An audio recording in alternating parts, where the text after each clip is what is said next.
Each year, as the holidays approach, we decorate and celebrate. Despite the enduring magic of the season, we've lost some treasured traditions along the way. Let's bring those memories back to life. First up on the list of vanished holiday traditions is making grand holiday cards. Naturally, the first thing you would do for a holiday is set up a nice and pretty holiday card that really shows how much you want to celebrate this special time with the person, right? Well, that instinct is a little lost on us today in the modern world where we can say anything we want with a simple text, tweet, or email. Gone are the days of imaginative and adorable holiday cards that would have Christmas designs on them. Personally, though, in our opinion, the Halloween ones had a lot more room for artistic liberty since there was no set theme. The tradition was highly popular amongst the Black community, as they used to get really fired up about their snail mail when snow first hit the ground. Usually because they knew it was yet another year where they could post to Facebook about having the best cards out of their friends. Even if you would not send it to someone's postbox, just decorating a special card to go with a gift is a lost art today. Maybe millennials who are interested in more vintage festivities might make it come back someday, though. In the online world of today, where we can AliExpress or Amazon our way to a full wardrobe, we might not think much about brick-and-mortar shopping. Do you know why the term customer service is such an abused one in the business world? It is because for an extremely long time, being able to provide a space for someone to come and see what they wanted and browse a whole store instead of a web page with their own eyes was only half of it. The second bit was being able to make someone have a great time while you sold them something. We think that speaks to the sheer popularity of brick-and-mortar stores and how much people used to shop from them in general. Mom and pop joints were for a very long time the best way to go about your holiday shopping. And not only that, an affectionate one. After all, who does not like to hear that their partner or family did not spend the entire day shopping for them? People would often pick out the best new Christmas train set or matching Halloween costumes, and sometimes they would make a full day or week out of it. That kind of holiday fun is something we sorely miss and something that is just as missing in the current era, where we really just can order everything that would make for a good gift. One reason that people prefer doing most of their celebratory shopping online, though, is because of safety concerns, which is also why we do not see door-to-door caroling much. Neighborhoods used to be a lot more safer, enough that something like sending your kids out caroling together was something people would consider. It is actually kind of surprising that a tradition that has literally been around since the 13th century is suddenly gone now. Maybe the days where we would hear gleeful kids singing Silent Night are gone for good now. Most music you hear on Christmas night comes from churches or community spaces, so it is kind of sad that this little winter hobby that brought people closer is now gone. Guess Christmas carols this year might come from TikTok, huh? Remember how we just talked about people going to brick-and-mortar joints to purchase some holiday train sets? You might think, why a train set of all things? Well, nowadays you might bring your kid newer games like Red Dead Redemption or the new Tekken, but back then a common present under your Christmas tree would be a good old train set. Yes, the ones with seemingly thousands of pieces that would take hours and hours to put together. Seems like a tacky gift today, right?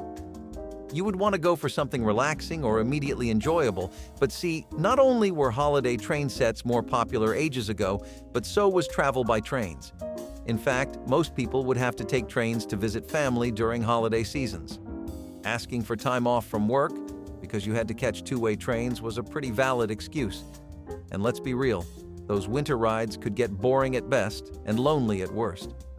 So to make it a little better as an acknowledgement of the distance someone had to bear to come see them, people loved holiday train sets.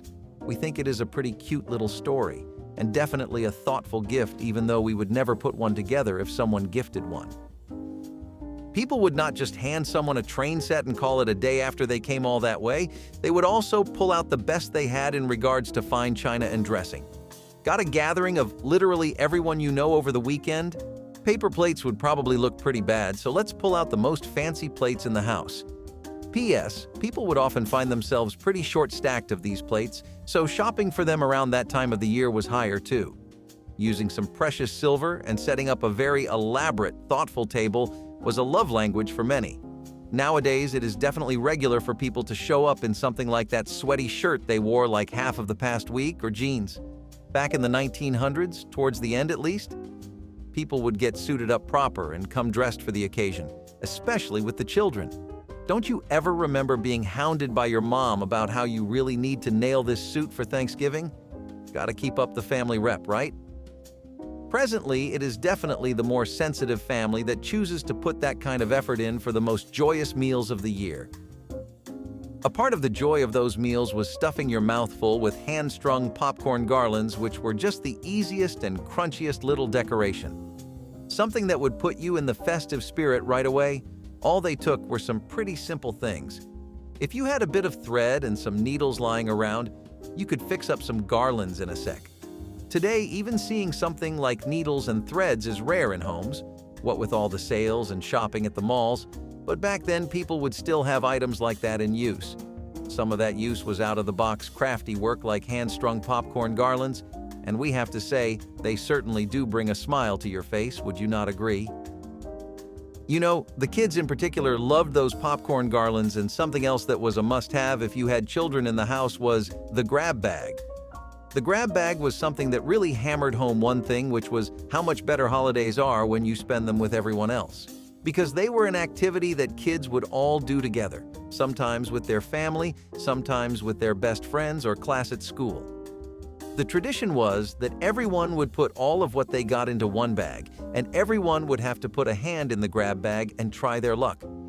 Sometimes that would mean you landed a sweet new controller or gift card, but sometimes you would just get a little figure or toy, maybe a music box. The real gift of having a grab bag was all the fun that everyone had disregarding their gifts, who brought what, and which was the best. It just let you enjoy the holiday, and whoever got whatever was something they had to live with.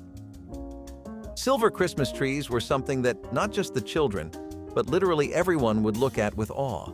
A bright aluminum tree bringing light into the house and being a sight for everyone's sore eyes. With some homes that found that the trees really synced with their interior decor choices, it was an extremely important Christmas tradition. Some people just thought it looked better with the season and all the snow piled up outside rather than a big green tree. Silver Christmas trees are not something you see today anymore, their era has long passed, but in the 50s and 60s era, they were really trendy. Did you know these used to be the most purchased thing in a Sears catalog? Yeah, we know you might not know what the Sears catalog is, but it was a big deal back then, okay? Honestly, they did not look so bad, and we would not mind bringing them back for 2025's Christmas. Would you hang up one of these in your house, or is nature the best decoration for a cheery winter? Today, our finances are just as fast as everything else in our technology-ruled world, including having all these convenient ways of e-finance and banking. Back then, Christmas Club savings account were all the rage, though, and were the best way to make sure money worries stayed firmly 400 feet away from your holiday season. The idea here was that people would open these savings accounts and deposit money into them throughout the year. Folk would withdraw all that cash right before the waves of holiday shopping would kick in, when the hottest sales were still hot and the best things were in stock. You do not just want to have money during the holidays, you want to have money at the right time, because there are literally 1,000 other people waiting in line to get what you want. Banks really did catch this trend and would often offer incentives, discounts, and other perks and benefits if people opened a Christmas Club savings account with them. Not something that people use too much anymore, but don't you think it is really considerate? Saving up the whole year to buy just the right thing for someone? Cardboard fireplaces were something that were also extremely common in the 60s and 70s, like aluminum trees and club accounts, but these have a bit more of a vintage touch. Hey, we really do mean that. Remember the Sears catalog? Yeah, this was a heavy hitter too. A very brief tradition. For houses that did not have a hearth or fireplace, this was the ideal purchase for wintertime. Everyone wants to bask in the feeling of some warmth by the fireplace, and the better it looks, the more relaxed you feel. What about if you live in an apartment or a place with poor ventilation, or if you just do not like soot and gas and all that? Does that mean you still cannot indulge in some heat-based fun around Christmas like everyone else? It is exactly for people like that, and for cravings like those, that the cardboard fireplaces were invented. Their time had passed by the 80s, but they were just a really nifty and stylish choice for your holiday decor plans. Adding this to a home added some celebrative spirit to it, and God knows we could always do with more of that. Another way that fire helped people have more fun during the holidays were Yule logs. Nothing like setting up a nice big Yule log and hanging it up as a centerpiece. Yule logs were a preferred decoration for many people who wanted to get their home looking festive and warm. You could put the log just about anywhere because it worked great next to fireplaces, could work as candle holders if you drilled some holes into them, and were just something people always associated with Christmas. Seeing a red ribbon-tied Yule log really puts it into your head that the time of Santa Claus is here.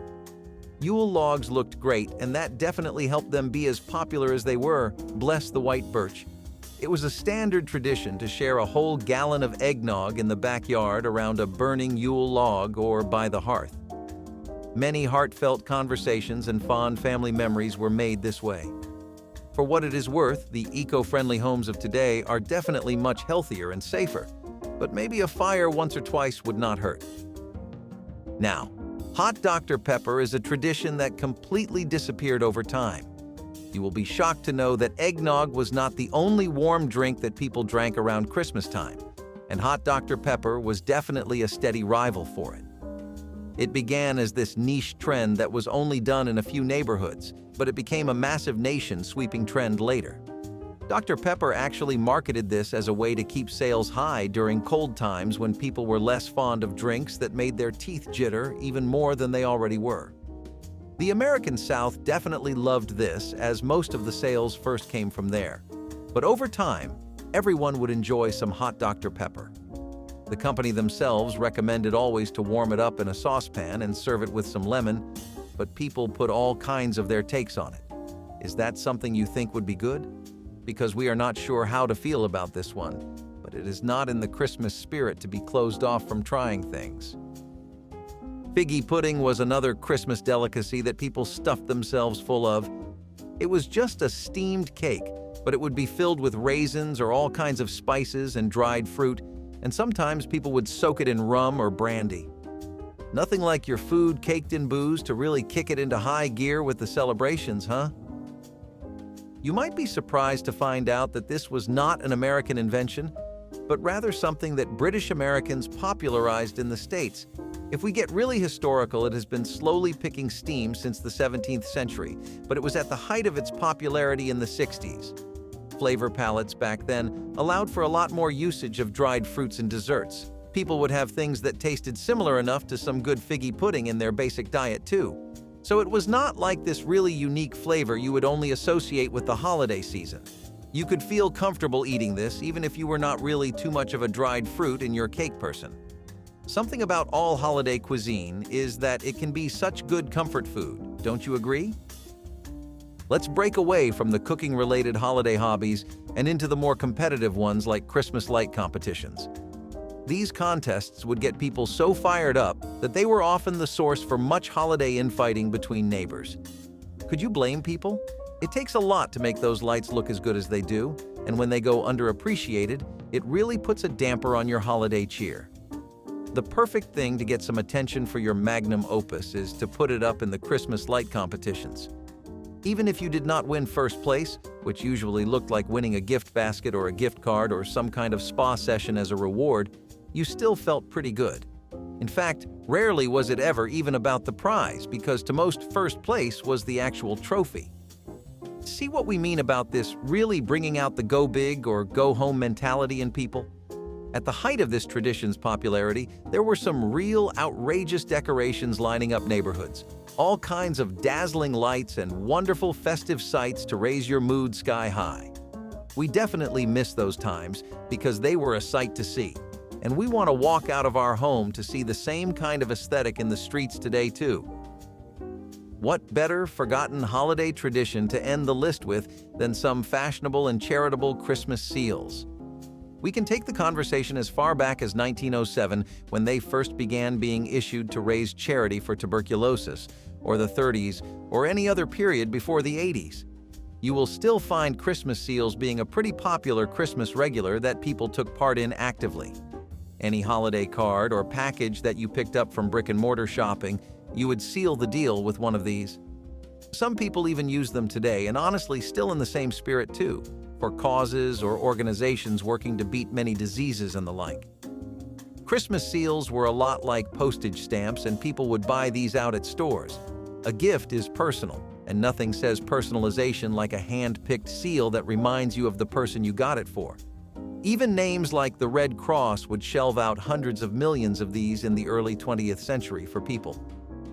We are telling you, it might not seem like much, but back in the days of snail mail and postage, people really got into spicing up their mail as a hobby.